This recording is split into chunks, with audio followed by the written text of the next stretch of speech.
나는 텐트 설리번 43세 회사원 에이미와 결혼한 지 7년 됐어요. 우리가 결혼할 때 에이미는 나보다 30살 13살 어려요. 사람들은 젊은 신부를 낚아채라며 놀리곤 했어요. 에이미와의 만남은 결코 잊을 수 없는 일이다. 그때 나는 정신적으로나 육체적으로 힘든 일에 갇혀 있었는데 이때 유명 섬유예술가 견습생들의 전시회에서 에이미의 작품을 우연히 보게 되었다. 우연히 눈에 띈 건 창밖으로 본 그 작품이 눈에 띄었다. 아침 해가 떠오르는 연한 진홍빛의 작품이었다. 손으로 짠 심플한 드레스, 그 아름다움에 빠져서 다가온 것은 에이미였다. 나와 나는 그녀에게 첫눈에 반했다. 에이미의 만남은 직장에서의 의욕을 크게 북돋웠다. 그녀의 헌신을 따라가지 못하면 한심하다. 내가 그녀보다 앞설 수 없다면 나는 결혼을 제안할 자격이 없다고 계속 스스로에게 말했다. 직장에서 치솟았고 마침내 자신감을 얻었을 때 나는 그녀에게 결혼을 제안했습니다. 그녀의 대답은 내 일을 사랑한다는 당신의 질문을 기다리고 있었다는 것입니다. 그것은 나에게 자존감을 주지만 나는 내 아내 에이미를 그보다 더 사랑합니다. 일을 빨리 끝내는 이유는 1초마다 늦게까지 일하기 싫기 때문이다. 빨리 집에 가서 에이미와 함께 있고 싶은 마음이 바로 일에 가져오는 정신인데 싫어하는 사람도 있었다. 내 접근 방식 처음에는 그들을 단순한 질투심 많은 사람들로 무시했지만 그들 중 한 명은 젠킨즈 씨입니다. 내 직속 상사는 분명히 내 성과가 극찬을 받기 시작하면서 그가 나에게 위협을 느꼈다고 느꼈습니다. 당면한 문제는 간단했습니다. 주문수에 불일치가 있었고 젠킨즈 씨는 그것에 대해 소란을 피우기 시작했습니다. 주문에 내 이름이 있었지만 그런 실수를 한 기억은 없었고 혼란스럽고 무슨 일이 일어나고 있는지 알 수 없었습니다. 초과 근무도 없이 당신이 그런 기본적인 실수를 하는 이유는 그가 나에게 소리를 지르고 특히 나는 이 작업에 참여한 적이 없었기 때문에 그의 주장에 반박할 방법이 없었습니다. 더 이상 아무것도 다시 확인하지 않았으며 그는 내 차 실수로 인해 회사에 심각한 손실이 발생했다고 주장했으며 이번에는 일반적으로 그런 일을 보상했지만 나를 뒷받침할 수 없었습니다. 몇몇 동료들은 나를 변호하려고 했지만 내가 그들은 두 사람이 나를 지지하면 불이익을 당할지도 모른다는 두려움 때문에 침묵했습니다. 내 동료가 정말로 나를 위해 추락하고 강등되었기 때문에 나를 위해 일어서지 않은 것에 대해 그들을 비난할 수는 없습니다. 나는 그에게 끔찍한 기분을 느낄 것입니다. 그의 가족 나는 강등을 받아들이기로 결정했습니다. 내 주요 관심사는 에이미입니다. 강등으로 인해 내 월급이 떨어질 것입니다. 그녀가 이혼에 대해 언급하면 어떻게 해야 할까요? 그게 내가 생각할 수 있는 전부입니다.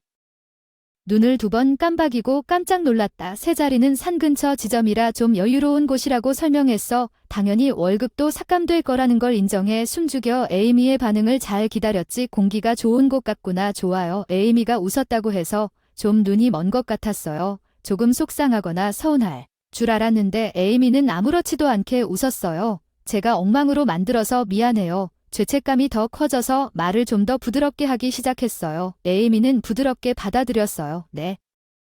왼손을 들여다보더니 웃긴 표정으로 나를 올려다보며 점쟁이 같은 말투로 말했지. 내 운명선은 굵고 길지. 손바닥에 있는 두껍고 긴 운명선은 행운과 일을 뜻하니까 아무도 없어. 에이미 말대로면 난 너무 안도감이 들었어. 눈물이 날 지경이었어. 날 포기하지 않았어. 넌 나와 함께 새로운 곳으로 가줄 거지. 두 손으로 에이미 손을 잡고 눈을 깊이 바라봤지. 똑바로 쳐다보셨어. 잘 지내요. 난 여기서 변함없는 눈빛으로 기다리고 있을게요. 에이미 없이 텅 빈 아파트로 돌아갈 생각하니 가슴이 쿵 내려앉는 기분이었는데 열심히 일하고 에이미의 격려의 말에 빨리 돌아와요. 먼 집으로 전근 무거운 마음으로 마누라를 모셔오실 줄 알고 가족 아파트를 마련해 두었습니다. 지부장님이 상처에 소금을 문지른다고 얌전히 대답해서 미안하다고. 전보온 지부는 악명이 높았습니다. 뭔가 문제 있는 직원들이 다 파견됐다는 소문이 있던 지점이었는데 실제로는 나처럼 사내 정치에 졌다거나 누군가에 의해 만들어졌다가 강등된 사람들도 있다.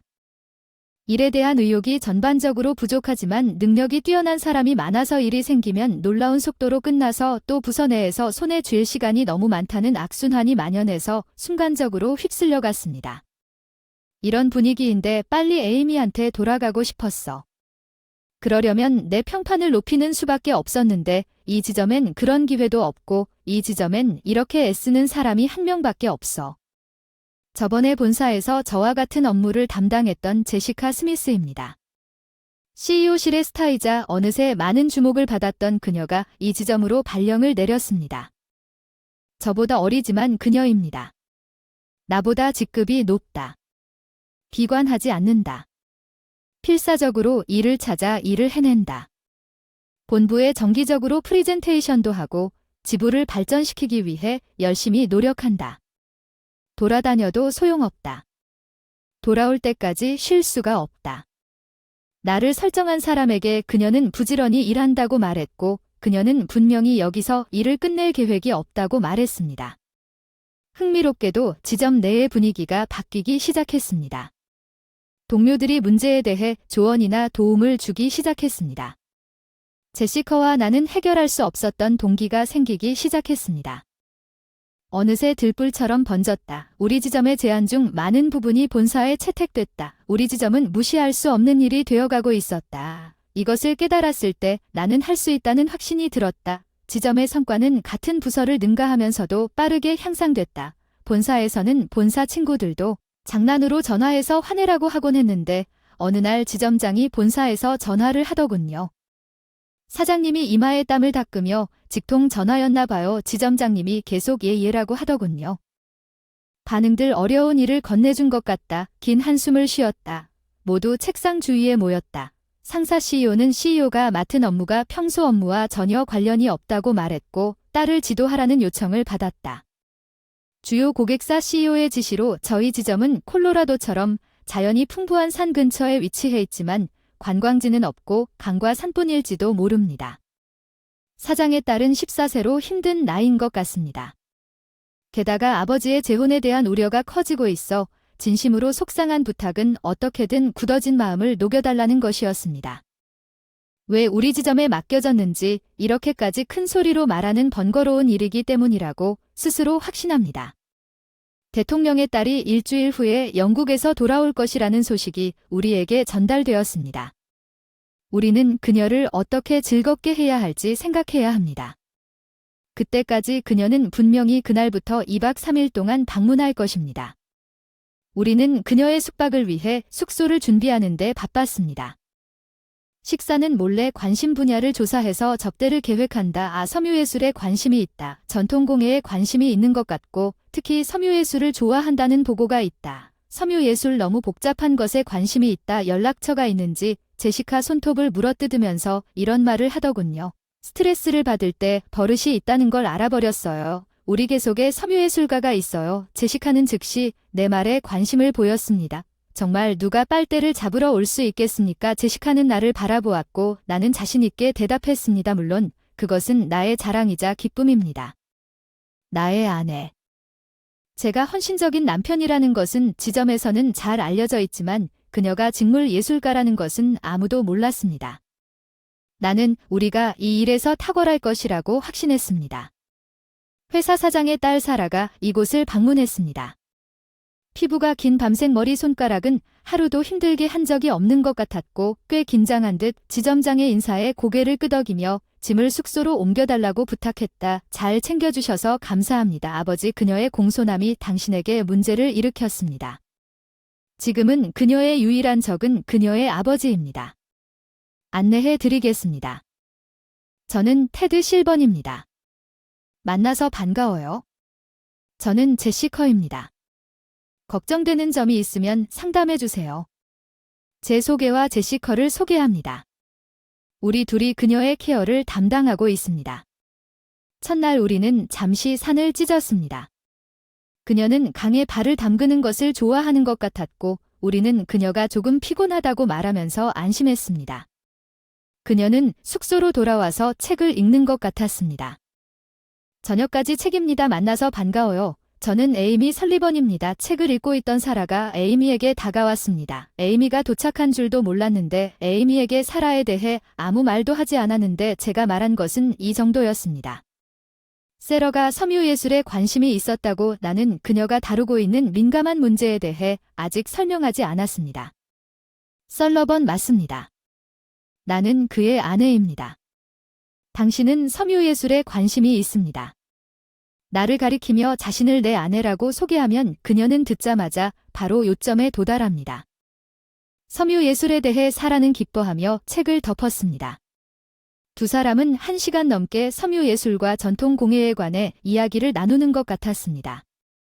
사라는 전문 용어에 능숙하고 에이미가 설명하는 섬유예술에 관한 주제를 완벽하게 이해하는 것 같았습니다.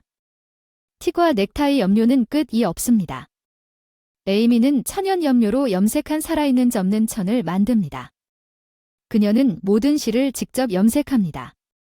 때로는 예상했던 색상을 얻습니다. 염색된 실을 보여주는 것은 꽤 마술적입니다. 에이미가 말하길 둘이 꽤 잘 어울리는 것 같다고 제시카와 나는 그들을 보았습니다. 당신의 아내입니다. 제스는 훌륭하지 않습니다.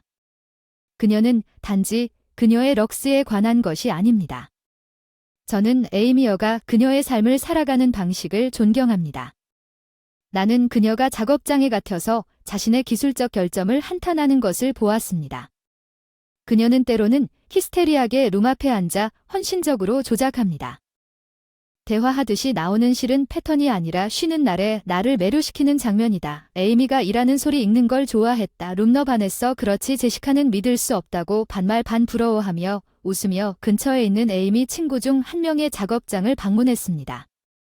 사라는 아침 식사 시간에도 자연사를 전문으로 하는 실제 작업장을 보고 신이 났고 에이미는 어디 있느냐고 묻곤 했습니다. 에이미와 꽤 취한 것 같았습니다. 에이미는 산책하러 갔습니다. 작업장에서 사라의 눈이 반짝였다. 에이미 선배인 남자가 이 작업장 주인이다. 그는 사라에게 모든 과정을 설명했다. 에이미는 멀리서 씻겨주었다. 작업장 주인이 설명하는 동안 그녀가 방해하지 않고 있다는 것을 깨달았다. 이제 사라는 더 밝아진 것 같다. 고마워요. 에이미 옆에 서서. 이렇게 속삭였어요. 천만에요. 하지만 그녀는 뭔가를 숨기고 있어요. 사라가 직면한 문제에 대해 에이미에게 말했어요. 에이미 프레드가 눈썹을 치켜세우고 내 이야기를 열심히 들어줬어요. 나는 그것이 그녀에게 기분 좋은 소식이 아니라는 걸 잘 알고 있었어요. 에이미와 아버지의 관계는 형편없었고 에이미는 결혼식에 그를 초대하지도 않았습니다. 에이미가 어렸을 때 아버지가 젊은 여자와 도망갔고 그들이 다시 만난 유일한 때는 에이미의 어머니가 병으로 돌아가신 직후였다고 들었습니다. 장례식 중에 그가 도망친 여자가 아닌 다른 여자와 함께 돌아왔고 그는 새 엄마를 만나자고 말했고 얼굴에 활짝 미소를 지으며 행복하지 않습니까? 에이미는 괴로워하며 조부모님 댁으로 달려갔고 그곳에서 처음으로 앨럼을 만났습니다. 그녀는 작업장에 틀어박혀 에이미가 자신의 아빠가 민감한 주제라고 언급하기 위해 혼자 글을 짜곤 했습니다. 그래서 나는 에이미가 사라를 위로할 적임자라고 생각했습니다. 그녀가 익숙해졌다고 느낄지도 모른다는 두려움이 있었지만 저는 에이미를 믿기로 결정했습니다. 이제 작업실 선배가 에이미에게 대학 시절 별명으로 불렀다고 말했습니다. 대학 때부터 친구였던 그들이 에이미의 한 면을 알고 있다는 사실에 질투가 났습니다.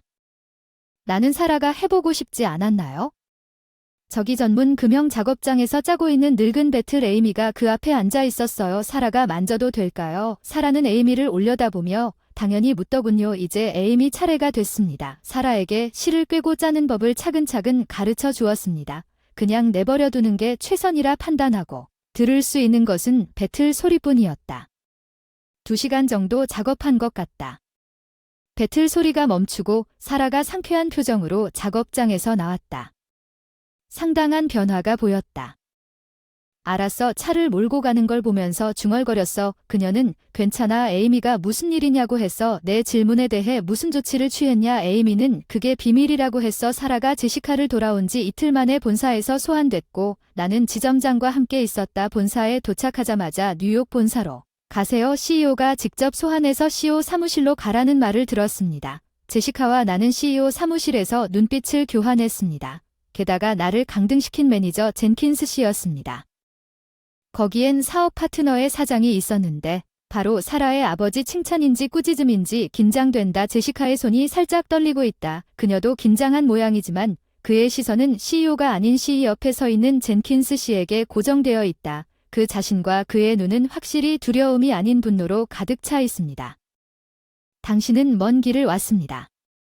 CEO가 이것으로 시작했기 때문에 우리가 부름을 받은 이유는 사라에 관한 것이었습니다. 간단히 말해서 회사에서 꾸짖은 것이 아니었습니다. CEO 연설 사라의 아버지는 자리에서 일어나 지점장과 악수를 하며 수차례 감사의 마음을 표하며 사라가 재혼을 허락한 것으로 보이며 아버지와 딸 사이의 불화도 해소된 것으로 보이며 그토록 많은 감사를 표한 남자들 덕분에 두 사람의 관계도 좋아진 것 같습니다. 부끄러울 정도로 우리 때문이라고 몇 번이나 보시고 대표님은 매우 기뻐하며 우리의 일을 칭찬해 주셨고 심지어 최근 우리 브랜치의 성과에 감사하다고까지 말씀하셨습니다. 이제 본론을 말씀드리겠습니다. 제시카 할 말 있나요? 원래 비서실에서 일했던 제시카가 예전에 CEO로 돌아와 결단력 있게 말하기 시작했습니다. 저를 전보시킨 것이 실수였다고 생각합니다. 여기 젠킨스 씨에게 문의를 요청하고 싶습니다. 제시카는 젠킨스 씨를 노려보았습니다. 젠킨스 씨는 다리 아래 물이라고 말하며 목소리를 높였습니다. 생각해보세요. 저는 꽤 까다롭습니다. 젠킨스 씨가 제가 유혹할 만큼 매력이 있다고 생각하시나요? 오해입니다. 생각해보면 제시카가 젠킨스 씨를 스토킹하고 있다는 소문이 돌았지만 그는 결혼한 게 분명합니다. 제시카가 강등된 이유는 제시카의 말을 듣고 그 근처 어딘가에 있었던 것 같습니다. CEO는 웃음을 터뜨렸고 젠킨스는 할 말을 잃었습니다. 지점장은 웃다가 웃지 않으려고 최선을 다했다. CEO는 탁자 위에 서류 더미를 올려놓았다. 이것은 철저한 조사 끝에 직원들과의 인터뷰를 바탕으로 한 보고서다. 당신의 강등 이유는 모두 젠킨스 씨가 조작한 것이 분명하다. 여기서 그 말을 듣자 젠킨스 씨의 얼굴이 창백해졌습니다. 저는 항상 진실이 결국 밝혀질 것이라고 생각했지만 CEO가 젠킨스 씨를 강등시키겠다고 발표하고 그를 다른 부서로 옮기겠다고 말했습니다. 본사로 돌아가니 제시카가 비서실로 복귀할 것 같다며 고맙다고 인사하고 대표님께 인사를 드렸는데 저는 좀 불안했어요. 아마도 사라가 큰 성공을 거뒀기 때문인 것 같아요. 평소에는 젠킨스 씨에게 일어난 것과 같은 보상은 무시되었을 것이고 사라의 완고한 마음을 설득한 사람은 이번 공로가 아내에게 가는 것이었습니다. 스스로 뭔가를 성취하면 자부심을 가지고 본부로 돌아가고 싶습니다. 에이미는 웃으면서 용감한 표정을 지었다고 했을 텐데 그런 나를 좋아하는 것 같다. 대표님은 좋아한다며 자리에서 일어났다. 제시카는 혼자 돌아온 게 죄책감을 느끼는 듯한 표정으로 나를 바라보았다. 본부 나중에도 지부에서 열심히 일하고 있어요. 사라 지부를 다시 방문해서 이야기를 다 나눴어요. 에이미는 사라가 배틀로 옷감을 짜고 있을 때 에이미가 여러 시를 함께 엮는 건 인생과 비슷하고 죽는 것과 같다고 하더군요. 천연염료를 사용하면 그 순간에는 계획대로 되지 않을 때가 있습니다. 상황에 적응하는 것이 좋습니다. 그럴 때면 항상 스스로에게 말하죠. 그때는 사물의 밝은 면을 보려고 노력하는 것이 삶을 더 즐겁게 만드는 방법이라고 생각합니다. 사라의 삶은 그렇지 않습니다. 아버지처럼 되어야 한다며 에이미의 말을 듣고 자신의 완고함을 깨달았다고 했다. 내가 재혼에 동의했을 때 아버지의 표정은 이전에 본 적이 없는 것이었다. 그녀는 웃으며 그 이야기를 기억하고 자세히 설명했다. 자유로워 보였다. 의구심이나 의구심 속에 본사로 돌아오지 않아서 다행이었어. 테드 사라의 말에 할 말을 잃었다. 그때 대표님께 그런 말을 했었는데 나중에는 너무 후회했나봐. 너무 애썼나봐. 쿨하게 한숨을 쉬다 내 진심은 빠져나갔고 세런은 웃음을 터뜨렸다. 내 이름은 마이크야.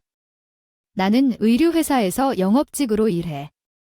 내 성과는 평균 수준이고 괜찮은 월급을 버는 내 인생은 항상 똑같을 거라고 믿어요. 오늘 배송도 그날 제가 작은 정형외과에 붕대나 소독제 같은 물건을 배달하던 중 접수원이 와서 가져가기로 되어 있어서 그냥 프런트에 큰 판지 상자를 두고 나가려고 했어요. 아야, 실수로 상자가 내 손에서 미끄러져 왼쪽 발가락에 떨어졌고 상자가 무거웠지만 통증이 즉시 발생했습니다. 다행스럽게도 내부에 깨지기 쉬운 것은 없었습니다. 먼저 제품의 손상 여부를 확인했지만 그 다음에는 서려고 했지만 통증이 없었습니다. 이 모든 일을 보고 접수원은 걱정하는 표정으로 괜찮습니까? 자존심 때문에 괜찮다고 대답했습니다. 솔직히 양말을 벗지 않았는데 발가락이 벌써 빨개져서 시간이 지나면 끔찍하게 멍이 들 것 같았습니다. 얼음 찜질을 하려고 했는데 절뚝거리며 거의 움직일 수 없었습니다. 도움이 필요합니다. 접수원이 의사에게 알렸습니다. 진료 시간이 거의 끝나서 진료소가 거의 비어 있었습니다. 여자 의사님이 걱정스러운 표정으로 저를 쳐다보셨습니다. 골절되었을지도 모릅니다. 엑스레이를 찍읍시다. 이 양식을 작성하고 건강보험 카드를 건네주세요. 그녀의 효율성은 고통을 보장하는 것이었고 프랙타의 가능성이 나를 겁주어서 따랐습니다. 그것이 깨지지는 않았지만 사소한 균열이 있었습니다. 잠시 주의를 기울이면 지속적인 고통으로 이어질 수 있습니다. 진통제를 처방하고 몇 차례 후속 방문을 했다고 합니다. 꽤 당황스러웠지만 이렇게 아내 아어야를 만났습니다. 우리 만남의 상황이 저에게는 당황스러웠지만 아어야는 정말 훌륭한 사람이고 아름답고 친절하고 의사이지만 그녀는 예민하고 온화합니다. 때로는 감상적이었습니다. 우리가 데이트를 시작하고 결국 결혼한 직후 정기진료소를 방문하는 동안 아어야에게 반했습니다. 그것이 가족 모임이든 결혼식이든 심지어 정규 데이트일지라도 그녀의 감정적인 측면은 사람들이 항상 여의사가 파업을 당했다고 생각하는 것을 종종 보여주었습니다. 넌 한 번도 안 했어. 그게 날 행복하게 했어. 아라가 긴 머리와 날카로운 눈빛이 분명 선비처럼 보일 수도 있고 일할 때는 엄격한 사람이지만 일과 사생활은 별개라고 한 번 말했었지. 한 지붕 아래 우리의 삶은 우여곡절이 많았지. 하지만 전반적으로 우리는 좋은 결혼 유대를 유지했지만 결혼 5년 차에 상황이 바뀌게 된 계기는 아리아의 아버지가 돌아가신 것이었습니다. 그는 이미 노인이었으며 아리아는 전화를 받은 후 이에 대해 어느 정도 준비를 하고 있었고 저는 그녀에게 향했습니다. 부모님 집 AR 집이 너무 멀어서 비행기를 타야 했어요. 비행기를 타면서 시아버지 AR의 아버지가 수많은 의사 출신이셨고 개인 운영 병원이 있다는 것을 기억했습니다.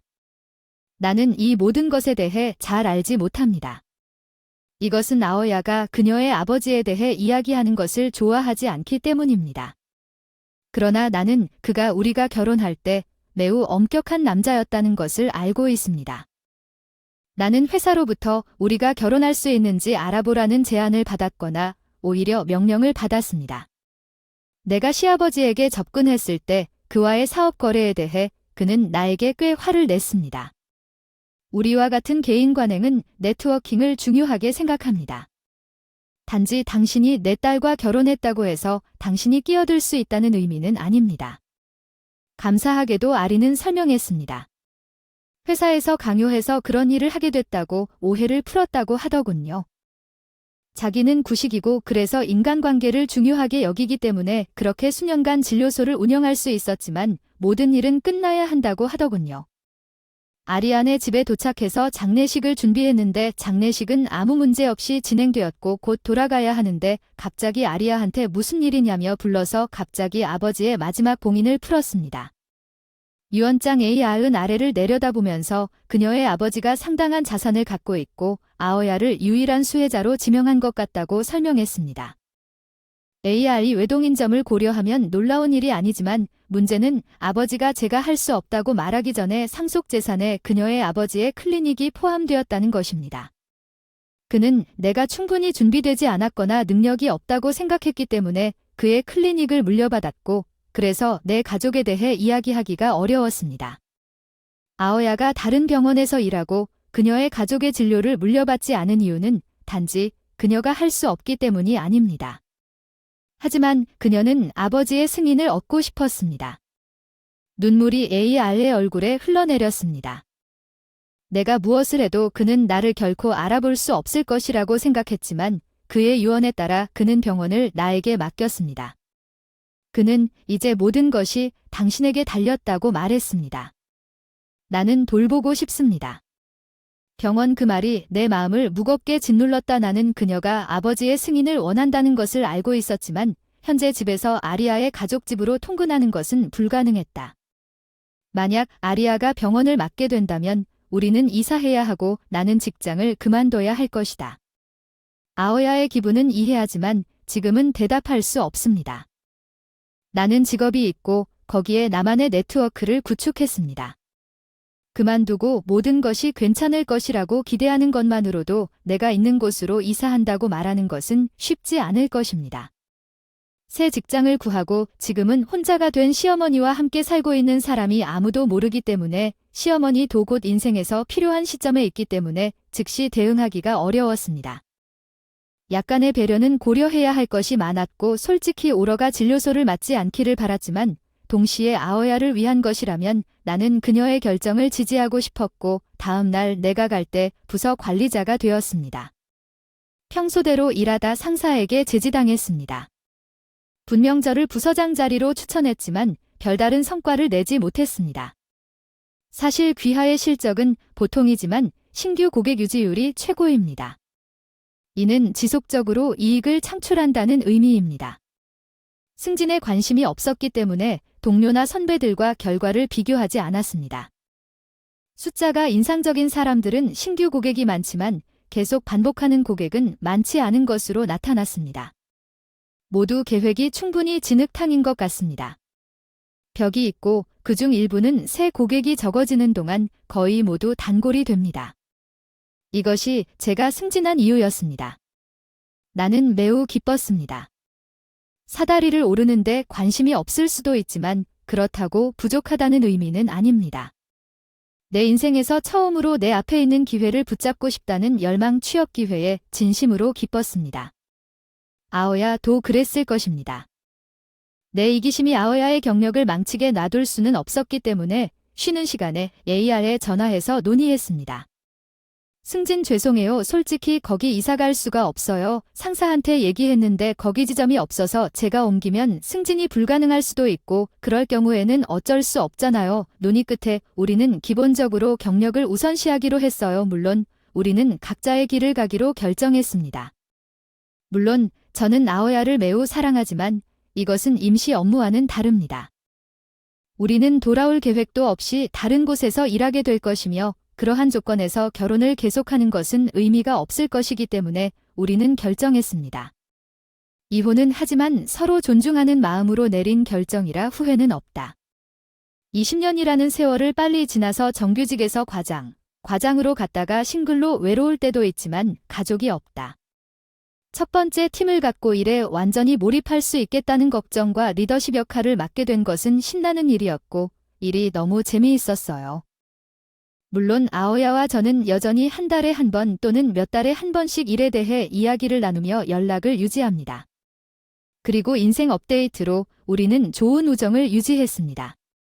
항상 이럴 것이라고 생각했지만 방금 뉴스 속보까지 큰 지진이 발생했습니다. 버거 가게에서 점심을 먹다가 집에 있는 TV에 눈이 고정되었습니다. 그곳은 규모 7에 해당하는 대규모 지진이 있었던 것으로 보입니다.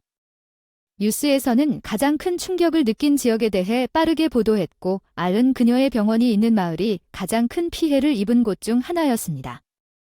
아오야에게 즉시 전화를 시도했지만 전화를 걸지 않았습니다. 몇 번이나 전화를 걸어도 대답이 없습니다. 일시적으로 직장에 복귀했습니다. 너무 정신이 산만해서 픽 온라인에서 몰래 아무것도 할 수 없었습니다. 피해 지역의 헬리콥터 영상을 발견했습니다. 아오야의 지역이 심각하게 손상되었습니다. 서둘러 갔습니다. 직장에 알리고 일주일간 휴가를 낼 수 있었습니다. 감사하게도 내 결정을 이해하고 지지해주는 훌륭한 팀이 있었습니다. 곧장 아오야의 집으로 향했습니다. 시간이 좀 걸렸지만 마침내 그녀의 병원에 도착했지만 이건 ARA의 일이 아닙니다. 병원은 완전히 무너져 버렸고 그 자리에 있던 건물은 사라졌어. 압도당했어. 무릎을 꿇고 눈물이 얼굴을 타고 흘러내렸어. 아리에 대한 기억들이 밀려와 절망의 비명을 지르지 않을 수 없었어. AR이 내 옆에 있었다면 우리가 함께 여기로 이사했다면 달랐을 것이다. 내가 그녀를 보호했다면 끝없이 나를 소모했을 것이다. 그러나 내가 아무리 울어도 아리는 사라졌다. 마이크가 갑자기 익숙한 목소리가 울려 퍼졌고 나는 돌아섰다. 아리는 완전히 지친 표정으로 나를 바라보고 있었다. 실수 아리아가 분명히 거기 있어 기뻐서 일어섰어. 아리아 아리아 다행이다. 그녀를 향해 달려갔어. ARA는 너덜너덜해 보였지만 큰 부상은 없는 것 같았어. 너 여기 왜 있어? 전쟁터에서 여기로 날아왔어. TV에서 이 지역에 대한 소식을 들었는데 제가 도착했을 때 병원에서는 지진이 일어난 날 아리가 슬픈 표정으로 설명을 시작했다고 하더군요. 아리는 어머니와 아버지의 묘소를 방문 중이었는데 어머니는 작년에 돌아가셨고 아직 태어난 지 얼마 안 됐어요. 그때 정형외과 의사인 오리아가 큰 병원으로 가서 도움을 줬는데 아직 해결되지 않았지만 자원봉사자들이 도와주려고 오고 있어요. 저도 집에 확인하러 왔어요. 아라가 슬라이를 쳐다보더군요. 아버지 물려받고 노력한 끝에 무너졌던 병원이 이제 다 없어졌어. 절망한 아리아의 모습 꼭 안아줬어. 힘든 시기에 옆에 있어주지 못해서 미안해. 마지막에 나를 보러 왔다고는 말할 필요도 없지 않나. 아라 말대로 눈물이 흘러내렸다고 그녀를 마주했다. 살아있어서 너무 고마워. 다신 못 볼 줄 알았어. 그리고 오랜만에 울었어요. 그래도 내 눈물이 제 역할을 해서 다행인 반면 내 눈물은 완전히 고갈된 것 같아. AR을 예전에 내 눈물을 닦아준 건 아리아의 눈물을 닦아준 건 나였어. 어떻게 다시 아리를 바라보며 테이블이 돌아갔다. 나는 그녀의 얼굴이 지치고 지쳐가는 것을 보았다. 물론 그녀는 지금까지 쌓아온 모든 것을 잃었습니다. 우리는 미래에 대해 생각해야 할 것입니다. 그런 문제는 우리 모두가 합리적으로 접근해야 한다는 것을 알았습니다. 만족스러울 텐데 그때는 너무 기뻤다. 아리아가 살아있어서 가만히 있을 수 없었다는 사실에 아리아는 나에게 다시 와주면 어떨까. 희우덕지로 한 건 아니지만 훨씬 일찍 후회했어. 같이 있었어야 했는데 너 그게 나에게 얼마나 큰 의미인지 후회가 너무 많았어. AR이 응답했다고. 다시는 그런 기분을 느끼고 싶지 않아. 그래 나도 다시 옆에 있고 싶어. 혼자 있을 때 나를 구하러 와줬어. 나는 당신도 외로움을 느끼지 않기를 바라기 때문에 아리와 나는 다시 만나기로 결정했습니다. 그렇다고 해서 아리야의 집이 재난으로 파괴되고 여전히 많은 사람들이 부상을 입은 상태에서 즉시 애쉬를 시작할 수 있다는 의미는 아닙니다. 결정적으로 일이 정리되면 연락할게. 나도 준비할게. 그래서 1년 뒤 재결합을 기약하며 다시 헤어졌어. 내 자신의 클리닉을 시작할 수 있게 된 아리는 나에게 돌아와서 자신의 클리닉을 시작하기까지 했습니다. 그 이름은 그녀의 아버지 병원에서 따온 것입니다. 그녀의 마음속에는 스타트업 자금이 내 조기 퇴직 패키지에서 나오는 방식으로 보면 더 이전처럼 느껴졌을 수도 있습니다. 인맥이 정말 도움이 됐어요. 주변에 정형외과도 별로 없고 어르신들 사이에서 금방 유명해졌어요. 덕분에 다시 시작할 수 있었어요. 진심으로 고마워요. 내 옆에 있어줘서 고마워요. 인생이 당신에게 어떤 일을 닥칠지 전혀 알 수 없지만 내일 인생이 끝난다고 해도 사랑하는 사람 옆에 있고 싶다. 예전처럼 후회하고 싶지 않아. 우리 비록 노부부지만 언제든지 인생을 다시 시작할 수 있어. 계속 걷고 싶어. 돌이켜보면 좋았다고 말할 수 있도록 아리아와 함께 인생. 예상치 못한 만남과 예상치 못한 사람의 성격도 대학생 여자친구를 만난 순간부터 늘 그런 애착이 있었다. 저는 그녀의 성격과 대조적인 모습에 완전히 매료되었습니다. 제 이름은 마익입니다. 저는 30살이고 부동산 회사에서 영업직으로 일하고 있습니다. 제가 자랑할 것이 하나 있다면 여러분이 만나는 누구와도 마찬가지로 저는 꽤 평범하다고 생각합니다. 나는 영업에 재능이 있는 것 같습니다. 딱히 의욕이 넘치는 유형은 아니지만 어떤 이유에서인지 입사한 이후로 항상 영업 차트 상위권에 있었습니다. 큰 거래를 성사시키는 것이 사무실에서 알려진 이유입니다. 일에 별로 열정도 없고 솔직하게 말하면 그냥 밥 먹으러 일만 하는 취업 활동 때였어요. 처음으로 제의를 준 회사는 이미 결심하고 있었는데 마침 이 부동산 중개소였기 때문에 그 회사가 하려고 하면 내 회사 정신에 대해 물어보려고 하는데 오늘 밤은 대답할 수가 없네요. 나는 술을 마시고 있는데 상사가 그의 회사에 대해 말하는 것도 듣기 싫습니다. 내일이랑 큰 계약을 맺는다. 짜증나서 속으로는 계약하고 술만 마시면 되지 않나 싶었는데 겉으로는 웃고 있는데 상사가 지도할 때쯤엔 그게 내 특기라고 할 수 있겠지. 고객이 내일 다 잘 되길 바라면서 택시에 탔어요. 저는 전멸당했고 이제 내 상사를 위해 택시를 타야 해요. 마침내 택시를 타니 정말 고통스럽네요. 상사를 안에 넣고 문을 세게 닫았는데 그가 나에게 말하지 마세요. 내일 늦지 마세요. 그 사람은 내 직속 상사이지만 작업의 세부 사항에는 관심이 없습니다. 그는 단지 신용을 원하고 스스로 거래를 처리할 수 없습니다. 내일 라이벌이 많이 나타나는 경쟁적인 프레젠테이션은 마치 나처럼 느껴집니다. 의지하던 것보다 최근에야 상사가 탄 택시가 시야에서 사라지자 안도의 한숨을 쉬게 되었다. 곧장 집에 가서 잠을 자야겠다는 생각이 들었고 1시간임에도 불구하고 가장 가까운 지하철역으로 향하기 시작했다. 약한 날에는 꽤 많은 군중이 있고 나는 군중에 지쳐 취한 사람들과 부딪히지 않으려고 노력하며 사람이 적은 길을 선택했지만 그 선택으로 인해 문제가 발생했습니다. 누군가 도와주세요, 나를 놓아주세요. 젊은 여성이 도와달라고 간청하는 것을 듣습니다. 어두운 골목에서 나는 본능적으로 목소리가 들리는 쪽으로 돌아섰다. 안경을 낀 체구가 작은 여자와 플레이보이처럼 생긴 남자가 말다툼을 하고 있는 것이 보인다. 그 남자는 여자의 손목을 잡고 흰색 밴이 있는 출구로 끌고 가고 있다. 미닫이 문이 열려 있고 그 안에 있는 그의 친구들이 기다리고 있을 것 같습니다. 확실히 범죄 현장처럼 보입니다. 생각해보니 솔직히 나는 개입할 의향이 없습니다.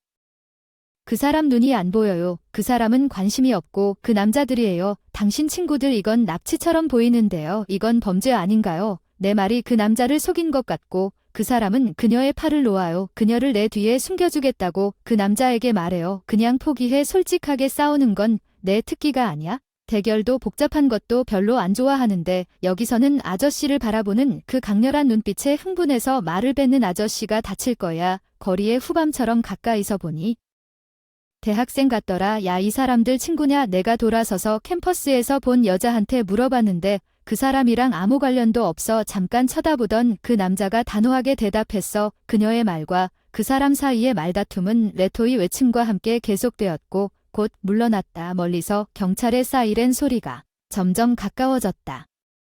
아마도 지나가는 사람이 그 사건을 보고 경찰에 전화했을 것이다.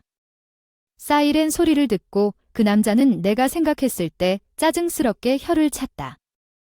그것은 끝났다. 엄청난 펀치가 나에게 날아왔다. 놀라운 힘 벽에 부딪혀 정신을 잃었다. 마지막으로 기억하는 것은 잠에서 깨어난 그 순간 커튼 사이로 들어오는 햇빛이 낯선 방에 있다는 것을 발견했다. 뺨도 아프고 허리는 더 아팠다. 마치 2층에 있는 것 같았고 아래에서 들려오는 먼 기계 소리에 그리운 향기를 알아차렸다. 그것은 침대에서 피어오르는 잉크 냄새였다.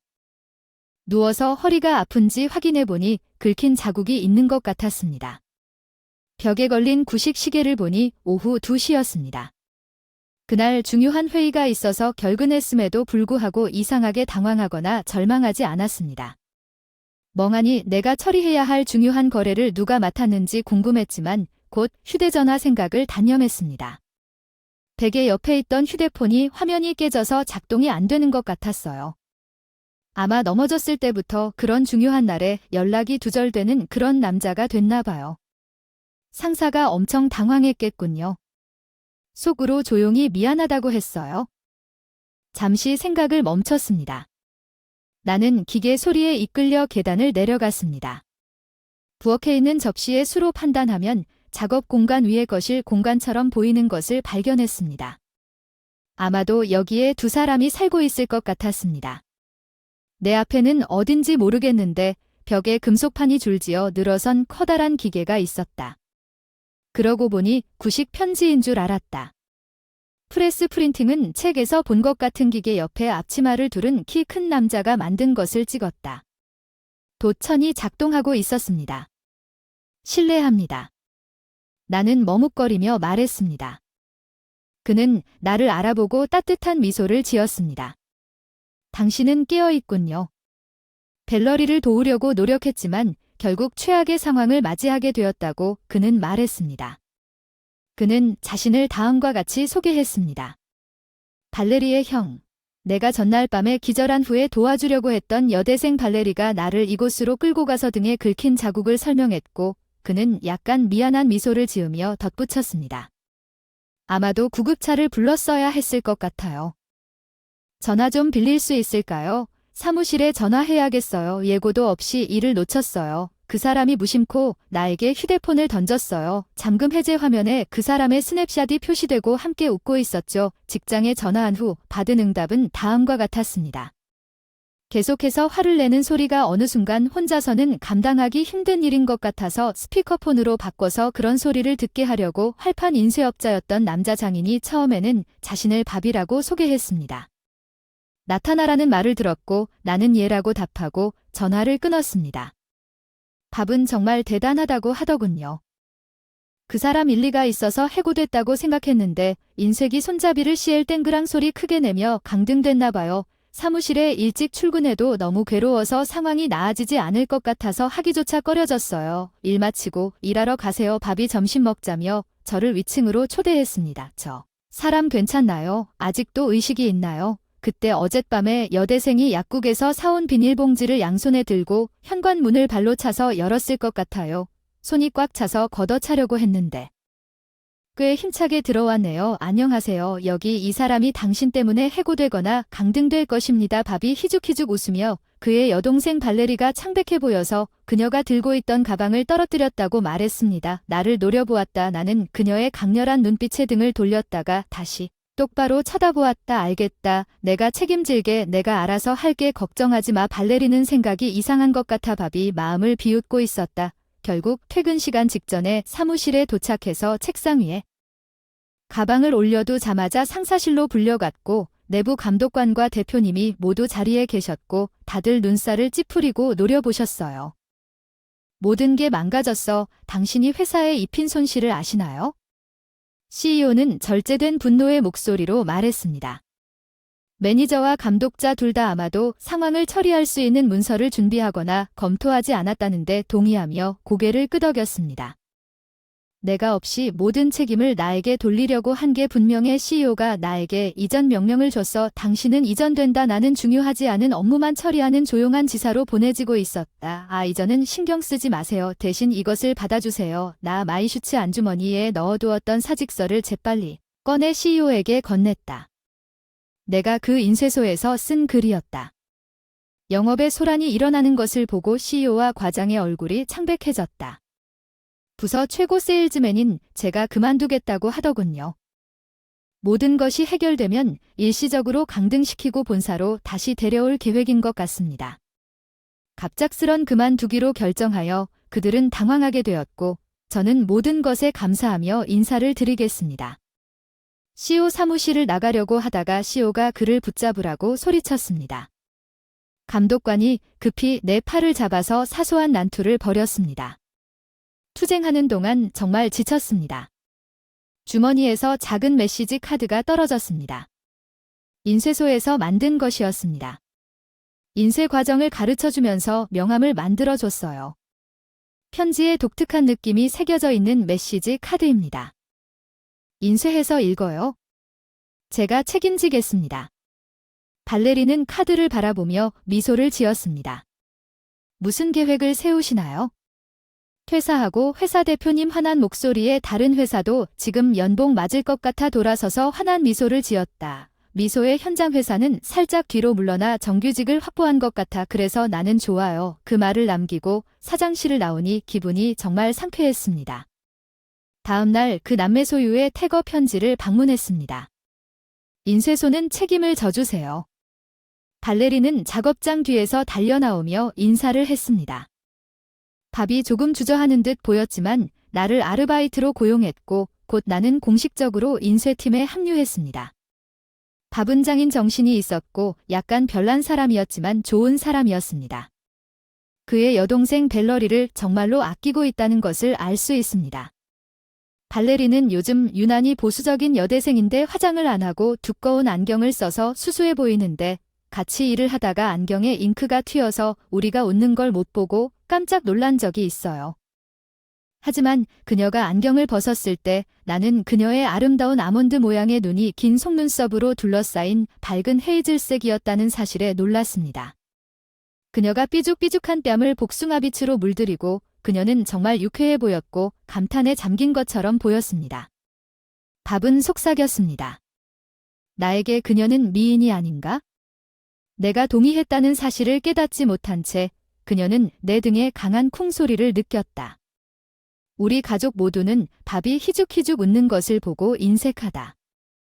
나는 조금 부끄러움을 느낄 수밖에 없었다. 특히 그 이후로 당황스러웠다. 벨러리가 안경을 벗은 이후로 벨러리를 향한 내 시선은 확연히 달라졌습니다. 그가 눈치챈 것이 분명했고 당황스러웠습니다. 그러다가 저녁에 비가 한 말의 진실을 알게 된 사건으로 인해 벨러리가 대학에서 돌아왔을 때 벨러리는 양손에 큰 종이봉투를 들고 있었습니다. 대학 행사 때 내 할로윈 의상을 입고 방에서 갈아입고 돌아왔을 때 깜짝 놀랐다고 하더군요. 이상해요. 거기에 물어보니 조그마한 빨간 차이나 드레스를 입고 서 있었는데 평소에는 머리와 다리가 제 눈길을 끌었어요. 관심 있으신가요? 이런 옷 대답하려고 했는데 뒤돌아서 뒤통수에 통증이 느껴졌어요. 밥이 말아올린 잡지를 들고 있는 걸 발견했어요. 갑작스러운 두통의 원인일 것 같아요. 발레리 별로 안 어울리거든요. 나중에 하나 더 사자. 밤나는 눈을 가리고 그의 여동생에게 다정하게 말했다. 나는 숨죽여 중얼거렸다. 형을 보호하는 것은 물론 다음 순간 머리에 또 다른 쿵 하는 소리가 느껴졌다. 아, 맞다. 미안. 그렇게 어색한 모습을 보여주려는 건 아니었어. 발레리는 얼굴을 붉히며 맹렬하게 그녀의 방 깊은 곳으로 달려갔다. 우리 둘 다 작업대에 앉아 중요한 에드잉 접시를 다듬고 있을 때 마이크 벨러리가 댓글을 달았는데 일하는 동안에도 그녀의 섬세한 손가락이 꼼꼼하게 작업하는 모습을 종종 볼 수 있었습니다. 접시는 거의 신성하고 아름다웠어요. 안경을 쓰지 않았다면 더 많은 사람들이 그녀의 매력을 알아차렸을 거예요. 나는 지금도 손을 잘 다루거든요. 발레리는 진심을 다해 책임지겠다고 해요. 밥은 웃기만 했고 처음에는 안 했어요. 그녀를 진지하게 받아들이지는 않지만 날이 갈수록 그녀가 진심으로 책임을 지고 싶어 한다는 것을 깨달았습니다. 그녀는 성실하고 조금 서투르고 약간 세상과 동떨어져 있지만 이러한 모든 특성이 나를 어느 날 깨닫지도 못한 채 그녀에게 반하게 만들었습니다. 우리 셋은 여느 때처럼 점심을 먹고 있었는데 TV에서 뉴욕 시내의 역사적인 건물에 대한 특집이 나왔어요. 나는 역사적인 건물에 대한 열정이 있고 쉬는 날의 유일한 취미는 그 건물을 둘러보면서 영화에 나오는 건물에 대해 설명하기 시작하는 것입니다. 화면을 다른 두 명에게로 향한 벨러리는 내 얼굴을 바라보기 위해 몸을 기울였습니다. 무슨 일이야. 미안. 내가 너무 시끄러워서 말이 너무 뻔한 줄 알았더니 벨러리에게 사과했고 그녀는 고개를 저으며 일어서서 아니라고 하더군요. 정말 하고 싶은 거야. 마이크. 내가 책임지겠다고 해서 여기 남아있는 걸까? 강렬한 시선에 바로 대답하지 못해서 성의 없는 대답을 하면 안 되겠다는 생각이 들었다. 내 말을 듣고 다시 연락해. 벨러리는 다시 자리에 앉아 괜찮다고 말했습니다. 마이크, 당신이 지나치게 생각하는 것을 싫어한다는 건 알아요. 하지만 오늘 밤에는 시간을 내어 그것에 대해 깊이 생각해 보세요. 비록 바비 TV에 눈을 고정한 채로 그의 말이 그의 말을 쳤지만 말이죠. 그날 밤 힘들게 집에 돌아와서 곰곰이 생각해 보니 내가 별 목적 없이 살아왔다는 걸 깨달았다. 이전 직장도 마찬가지였다. 그냥 습관적으로 모션을 하던 것 같았다. 아무런 애착이나 후회도 없었다. 여자일지라도 태평한 태도로 내가 정말 하고 싶었던 것이 무엇인지 테이블 위에 수첩을 펴고 먹고 싶은 음식을 돈으로 적기 시작했고 하고 싶은 것을 읽고 싶었고 세계 곳곳을 가보고 싶었던 역사적 건물들 순식간에 페이지가 꽉 차서 다 할 수가 없어 시간이 부족해 가득 찬 페이지들을 보며 한숨을 쉬다가 갑자기 웃음이 터졌다. 선반 위에는 역사적 건물들의 사진집이 있었다. 그 두 사람을 만나지 못했다면 별 관심도 없었을 텐데 나는 그 책 속 그림들을 보며 한숨만 쉬며 살았을지 모른다. 가슴이 뭉클해지는 기분이 들었다. 아르바이트를 그만둔다. 오늘 일. 다음 날 아침 나는 벨러리와 바브에게 바로 이 사실을 알렸습니다. 바브는 어리둥절한 표정으로 당신은 항상 예측할 수 없는 사람이라고 말했지만 나는 그가 화가 나지 않았다고 말할 수 있었습니다. 당신은 벨러리가 원하는 것이 무엇인지 알아냈고 나는 자신있게 고개를 끄덕였습니다. 계획 만족할 때까지 내가 보고 싶었던 모든 것을 볼 예정입니다. 벨러리는 정말 기분 좋은 미소를 지었습니다. 나는 전 세계의 유적지를 방문할 계획에 대해 그들에게 설명했습니다. 바브은 재정에 대해 걱정했지만 부동산에 일하면서 저축한 돈이 다 떨어지면 다른 아르바이트를 할 생각이에요. 발레리 책임을 진다고 늘 놀려서 미안해요. 그럴 필요는 없잖아요. 발레리가 항상 놀려서 미안해요. 그녀에게 책임을 지라고 말함으로써 벨러리가 아랫입술을 깨물고 나를 올려다보았을 때 벨러리에게 그녀는 이제 자유라고 확실히 말해야 한다고 생각했습니다. 그녀는 진지한 것을 전달하고 싶을 때 항상 그런 표정을 짓습니다. 사과하지 마세요. 대신 하나만 부탁드리고 싶습니다. 벨러리가 나에게 이렇게 말했습니다. 처음으로 부탁을 했기 때문에 당황스러웠습니다. 부탁이 무엇인지 머뭇거리며 진지한 표정으로 물었습니다. 그 사람 얼굴 좀 봐봐. 내가 기다려도 괜찮다고 했어. 마이크 정말 좋은 부탁인 줄 알았는데 밥 잠시만 나와줄 수 있어. 발레리 밥이 안아주고 싶다고 대답했어. 내 대답은 안 된다는 거 알잖아. 행운을 빌지 마. 내가 돌아올 때까지 그녀를 만지는 것은 금지되어 있는 것 같습니다. 밥에게 전화할 날이 증거로 가까워지고 있다는 것을 느낍니다. 밥이 말로는 안 된다고 말하지만 신이 존재한다면 그는 여전히 웃고 있습니다. 진심으로 그에게 감사하고 싶습니다. 감사합니다. 그날 나를 더 시블링으로 이끌었습니다. 저는 3년 동안 여행하면서 세상이 제공하는 많은 것을 보았지만 아직 더 보고 싶은 것이 있습니다. 블로그에 내 여행을 기록해왔고 그렇게 하면서 점점 더 많은 정보를 얻기 시작했습니다. 여행 잡지에 인터뷰 요청과 에세이와 칼럼을 쓰겠다는 제의가 이제 내일이 되었습니다. 급격한 변화는 여전히 약속을 지키려는 나를 놀라게 합니다. 터커 인쇄소 문을 열었습니다. 기다리게 해서 돌아왔습니다. 뜻밖의 귀한 발레리는 활짝 웃으며 나에게 경의를 표하고는 충격에 빠졌다. 기다리고 있었어. 돌아오길 기다렸어. 돌아오길 바랐어. 곧바로 나를 향해 달려와 안아줬고 나도 당연히 그녀의 등을 꼭 안아줬으니까 그 이야기에 대해 어떻게 생각했어? 채널 구독은 우리가 더 많은 콘텐츠를 만들 수 있는 원동력이 될 것입니다. 그럼 다음 뮤직 영상에서 만나요. 요즘에도 그런 일이 있다는 게 믿기지 않아요. 아파트 좁은 복도에서 막연하게 싸웠어요. 두꺼운 봉투가 있었어요. 그 안에 있는 작은 쇼박스에는 보상금이 있었습니다. 내 여자친구가 있었습니다. 그녀의 이름은 미셸이었습니다. 그녀는 존슨 종합병원 회장의 외동딸이었습니다. 어젯밤에 제가 미셸에게 제안했는데 갑자기 미셸이 아버지가 내 아파트에 나타나서 나를 쓰레기 취급하며 딸이 무식한 패자와 결혼하게 놔두지 않겠다고 하다가 갚은 돈이라며 두꺼운 봉투를 탁자 위에 놓고 갔다. 미셸이 휴대폰을 가지고 있었던 것 같다. 그 사람 아버지한테 빼앗겨서 연락도 못해요. 미셸과의 관계가 갑자기 끝났어요. 제 이름은 릭이고 올해 32살이 되었어요. 현재 저는 친구와 함께 시작한 게임 회사의 부사장입니다. 여기까지 오기까지 우여곡절이 많았지만 모든 것이 배움의 경험이었다고 생각합니다. 마음속 깊은 곳에서는 아직 완전히 이해하지 못한 일들도 있습니다. 어렸을 때 아버지가 돌아가셨고 엄마는 중학교 때부터 나를 혼자 키웠다. 나는 큰아들로서 일찍 일을 시작하고 싶었다. 여동생이 셋이다. 엄마에게 고등학교를 그만두고 야학을 다니면서 일하기로 했다고 말하자 엄마는 나를 불쌍하게 바라보셨다. 공부를 좋아해서가 아니라 야간 학교에 대해 이야기하는 것이 이해를 돕기 위한 핑계에 가까웠던 것 같아요. 엄마와 저는 언니들이 공부할 수 있도록 가족들이 함께 깊이 절했을 때 겸손해졌던 기억이 납니다. 그분들이 원하는 길을 따라가다 보니 자신감이 많이 생기더라고요. 아르바이트를 할 때부터 지금까지 계속 일하던 플로리스트에서 미셸을 처음 만났을 때 월요일마다 제가 25살, 그 사람이 22살이었던 것 같아요. 그리고 목요일 오후에 그녀는 신선한 꽃을 사러 가게에 갔습니다. 그녀는 큰 부케를 사지 않았습니다.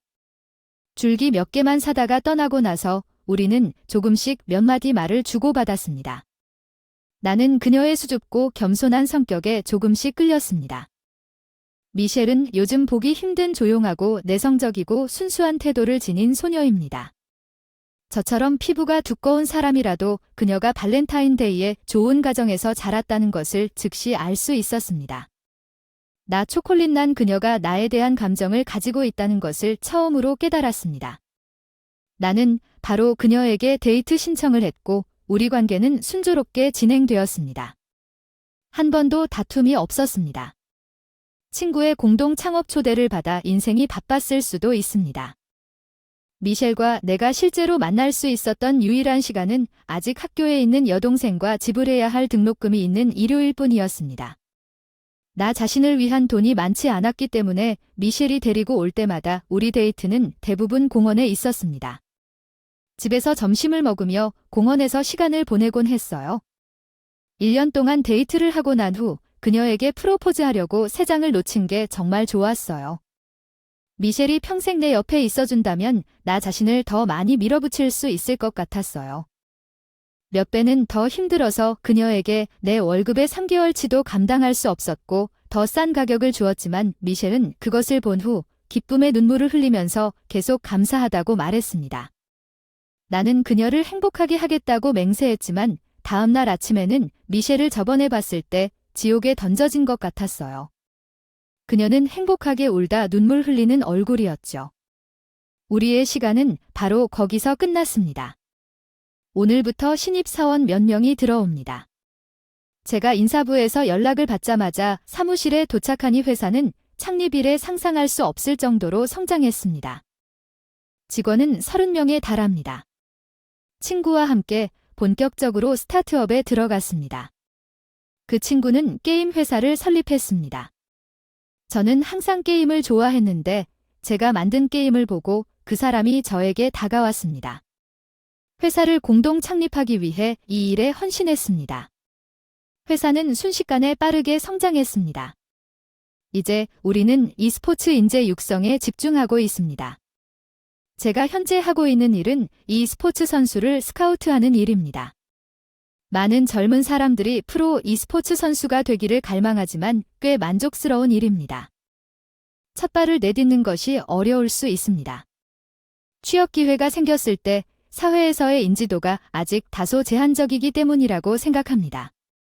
자녀가 프로게이머가 되고 싶다고 하면 이해해줄 부모가 거의 없을 것입니다. 많은 아이들이 이미 스트리밍으로 돈을 벌고 있습니다. 하지만 게임 스트리밍으로 생계를 유지하는 스트리머는 다른 사람들이 자신의 직업을 이해하도록 노력해야 한다는 사실을 부모와 공유하는 사람은 거의 없습니다. 저는 주변 사람들이 자신의 열정이 무엇인지 이해하지 못하기 때문에 막혀 있다고 느끼는 아이들을 지지합니다. 내 직업은 그들의 꿈을 뒷받침하는 것이라고 생각합니다. 오늘 들어오는 신입생은 18세에서 26세 사이입니다. 우리는 그들을 전문가로 고용할 계획입니다. 제가 핵심 선수로 보는 사람이 한 명 있습니다. 그의 이름은 K입니다. 그는 뛰어난 능력을 갖춘 선수입니다. MOA는 간단히 말해서 모버는 동맹국과 협력하여 적의 기지를 공격하고 정복하는 게임 스타일입니다. 스플리트 세컨드 결정을 내리려면 전략과 능력이 모두 필요합니다. 키스가 뛰어난 재능을 가지고 있다고 느꼈습니다. 저는 키스 잔선입니다. 만나서 반가워요. 그는 키가 크고 잘 생겼어요.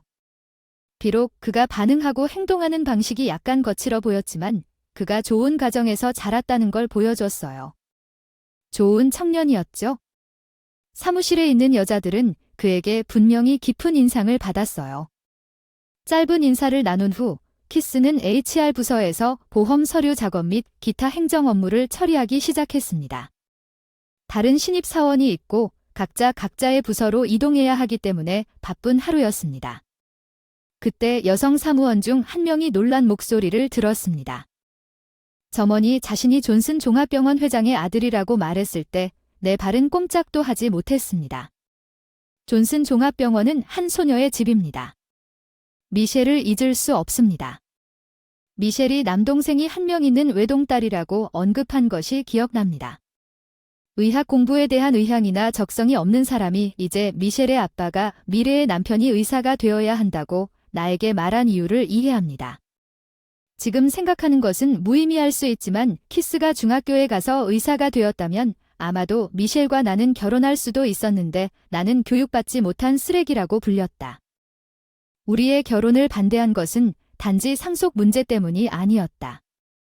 나에게도 부족함이 있다는 것을 인정하지만 키스가 의사가 된다면 어떨지 궁금하지 않을 수 없었다. 키스를 처음 스카우트했을 때 그가 미셸의 형제라는 것을 알았더라면 그를 채용했을지 전혀 깨닫지 못했다는 사실입니다. 개인적인 감정과 사업을 혼합한 것은 솔직하고 수용 가능한 일입니다. 그렇지 않으면 키스의 꿈인 키스를 내가 지원하는 방식으로 지원할 수 없다는 것을 계속 스스로 상기시켰습니다.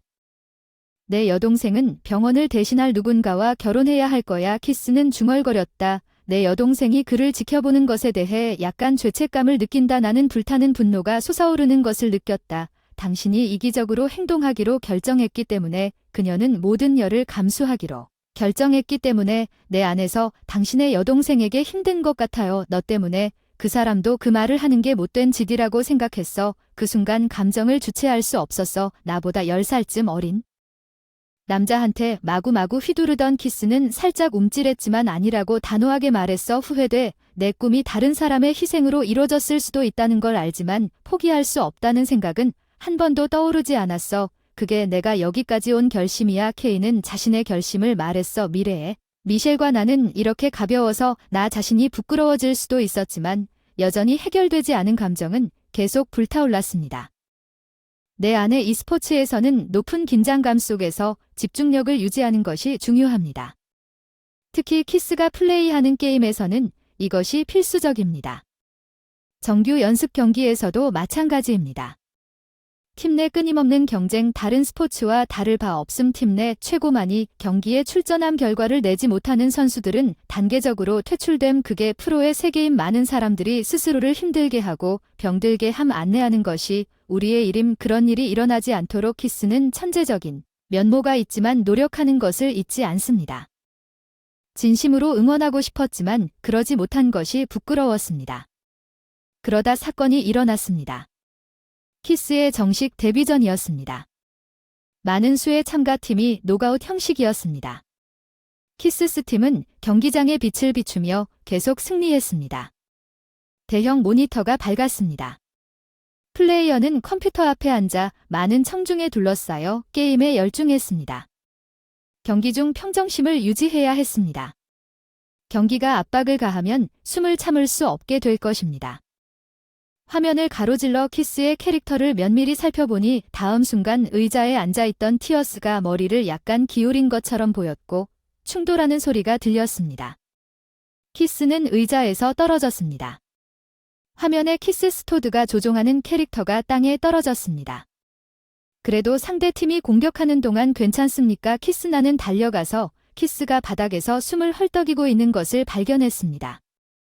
구급차가 도착하자마자 즉시 호출되었고 결국 구급대원과 함께 탔습니다.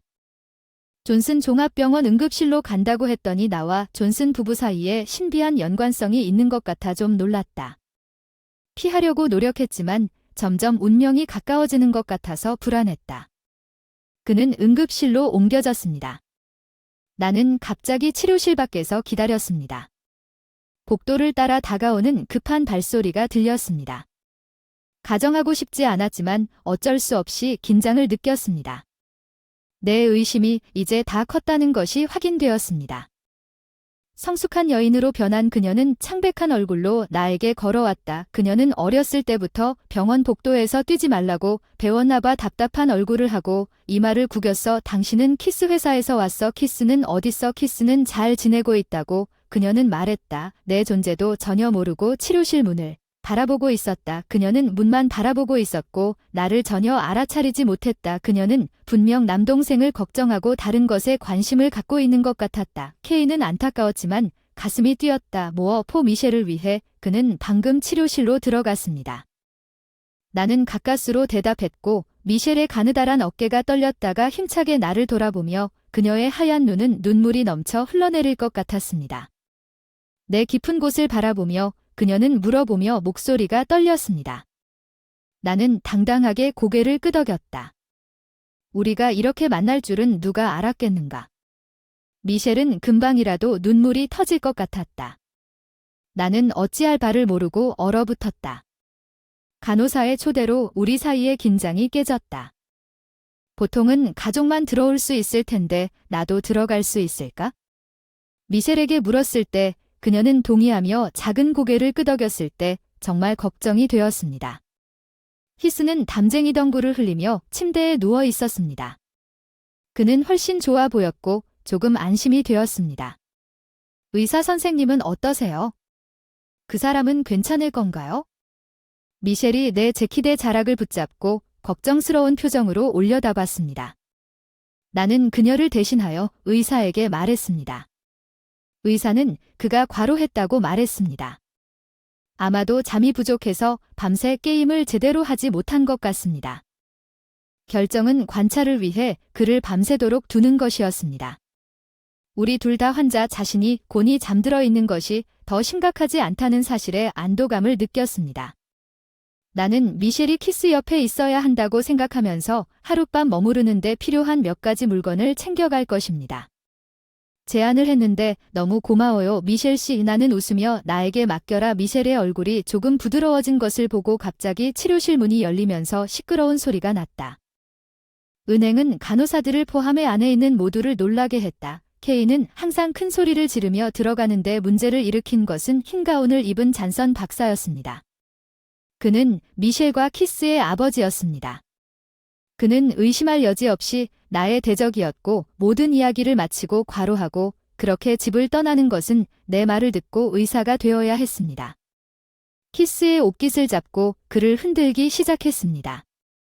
간호사들이 개입하기 위해 달려갔습니다. 이것은 의사가 환자를 대하는 방식이 아닙니다. 간호사가 개입하려고 하다가 땅바닥에 쓰러졌습니다.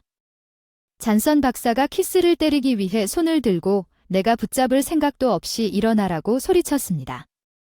그의 팔을 잡았습니다. 이건 가족 문제입니다. 짜증난 의사가 나에게 소리를 지르기 시작했습니다. 제 생각에는 가족 문제처럼 보이지 않는 모든 존경심을 가지고 놓아줄 생각이 없었습니다. 키스는 내가 할 수 있는 최선의 사람 중 하나입니다. 존슨 박사가 즉시 나를 쳐다봤다는 말을 듣고 폭력을 자제해 주시면 감사하겠습니다. 그는 충격에 눈을 크게 뜨고 입이 일그러졌습니다. 마침내 내가 누구인지 알아차린 것 같았습니다. 감히 내 딸과 이제 내 소중한 아들도 속이는 무식한 쓰레기. 의사의 말은 과거의 분노에 대한 기억을 불러일으켰지만 나는 그때와 같은 사람이 아닙니다. 의사의 말에 흔들리지 않을 것입니다. 게임 중간에 상황을 파악하려고 애쓰는 K의 혼란이 분명했습니다. 나는 그를 부드럽게 껴안고 그가 쓰러져 병원으로 이송되었다고 설명했습니다. K는 이제 집으로 돌아가세요. 그래도 괜찮은 의과대학에 입학할 수 있습니다. 내 말만 들어봐. 의사의 가혹한 질책에 키스는 항상 이렇게 지시하고 통제했기 때문에 입술을 깨물게 만들었어. 그래서 도망쳤나봐. 키스는 이제 어른인 줄 알았는데 이제 그는 스스로 결정을 내립니다. 그리고 미셸과 키스를 모두 보호하는 의사 분노로 가득 찬 의사 얼굴이 내 옷깃을 잡았습니다. 당신은 꽤 대담한 것 같습니다.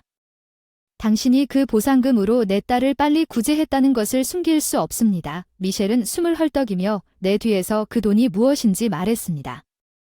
오래전에 돌려받았어요. 의사가 도발적인 미소를 지으며 대답했어요. 거짓말이에요. 아빠는 매년 아낌없이 기부하고 있는 리게 회사에 대해 잘 모르시나요?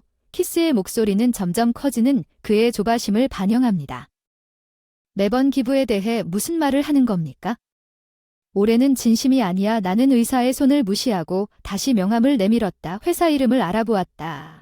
의사의 신뢰가 흔들렸다. 그 돈을 바로 기부했는데 왜 보관하겠어? 항상 언젠가 미셸에게 다시 오려고 했는데 쏟아졌다. 마음속 깊이 품었던 약속, 늘 나 자신을 속이고 감정을 억누르던 약속은 이제 그럴 수 없어. 내 인생은 언제나 미셸과 얽혀 있었어. 오늘 우리의 뜻밖의 재회가 그 마음을 설레게 했어. 처음에는 제 회사 이름으로 존슨 종합병원에 기부를 해왔습니다. 내가 속상해서 기부를 잘 중단할까 봐 나머지는 너에게 맡길게. 그 사람이 급하게 나가서 우리 모두를 멍청하게 남겨두고 나머지 우리는 주치의와 간호사 모두 놀란 표정으로 충격에 빠졌어. 의사의 태도가 갑자기 변해서 얼굴이 바뀌었군요. 그럼 키스는 오늘 밤에 입원하게 될 것입니다. 건강관리는 전문가의 일이라는 것을 기억하십시오. 이제부터 좀 더 조심하세요. 미안해요. 좀 더 조심할게요. 릭 고마워요. 아버지 앞에 꼿꼿이 서서 정말 감동받았어요. 고마워요. 키스는 기쁨에 넘쳐 소리쳤어요. 정면에서 칭찬을 받는 건 좀 부끄러웠어요. 전혀 익숙하지 않았던 일이에요. 미셸은 내 반응을 보며 웃었어요. 들어요. 미셸 너무 늦었고 너 기다리는 게 지쳤을지 모르지만 내가 아직 싱글이라면 내가 끝내기 전에 그녀에게 말할 용기를 놓쳤어. 미셸이 방해를 했어. 나는 싱글이야. 결혼도 안 했고 내가 갑자기 사라진 후에 너를 잊을 수 없었어. 진심으로 나타났어. 그녀의 눈을 보니 내가 사라진 후 말문이 막혔습니다. 미셸은 아버지와 마주했습니다. 아버지가 행한 일을 듣고 절망감을 느꼈지만 그녀는 나를 다시 볼 수 없을 거라고는 전혀 생각하지 못했다며 웃었습니다. 나는 항상 우리의 길이 다시 십자가를 지십시오. 나는 그것을 마음속으로 알았습니다. 미셸은 그날을 고대하고 있었다고 말했습니다. 우리가 이별한 후에도 매일 그 작은 희망의 빛을 붙잡고 있는 것을 생각하면 눈물이 쏟아질 것 같았습니다. 다음번엔 훨씬 더 멋진 반지가 내 머리를 극적이라고 말하면서 미셸은 그녀의 반지를 흔들었습니다. 나는 그 반지가 마음에 듭니다. 당신은 여전히 그녀가 있는 것 같은 느낌을 가지고 있습니다. 그래서 바로 나를 통해 머리를 극적이며 대답했습니다. 물론이죠. 그 반지를 아직도 갖고 있습니다. 인연을 끊으라는 듯이 나에게 돌아섰다. 내 손가락에 그 반지를 다시 끼고 싶다.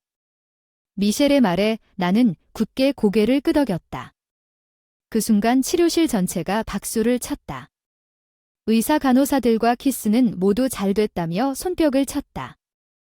축하의 몸짓. 갑자기 현실로 돌아왔어. 맞아 미셸. 그리고 나만 당황한 게 아니었어. 며칠 후 급히 치료실을 떠났어. 미셸과 나 둘 다 의사를 만나러 갔어. 처음에는 의사가 거부했지만 결국 미셸은 눈물을 흘렸어. 그 사람을 이겼습니다. 결혼을 승인하겠습니다. 하지만 한 가지 조건은 주치의의 조건이 자기가 했던 옛말을 잊어버리는 것이었고 재미있었는데 그것은 아마도 그가 제가 교육받지 못한 기차 멍청이라고 했던 그 말에 관한 것일 것입니다. 나는 물론 빨리 대답했습니다. 당장 혼인신고를 하고 싶었는데 일이 계속 미뤄지는데 인내심이 바닥난 미셸이 유난히 볼을 부풀리고 목소리를 높이며 항의하는 편이다. 좀처럼 화를 내지 않고 조금 머뭇거렸다. 부드러운 목소리로 불평했습니다. 더 이상 기다리게 하지 마세요. 미셸이 얼굴을 붉히며 수줍게 말하는 모습을 보니 제가 얼마나 오랫동안 그녀를 기다리게 했는지 깨달았습니다. 바로 하겠습니다. 일어나서 일을 그만두고 그녀를 붙잡았습니다. 미셸은 손을 잡고 군서기의 저녁 계산대로 달려갔습니다. 평생 이 손 놓지 마.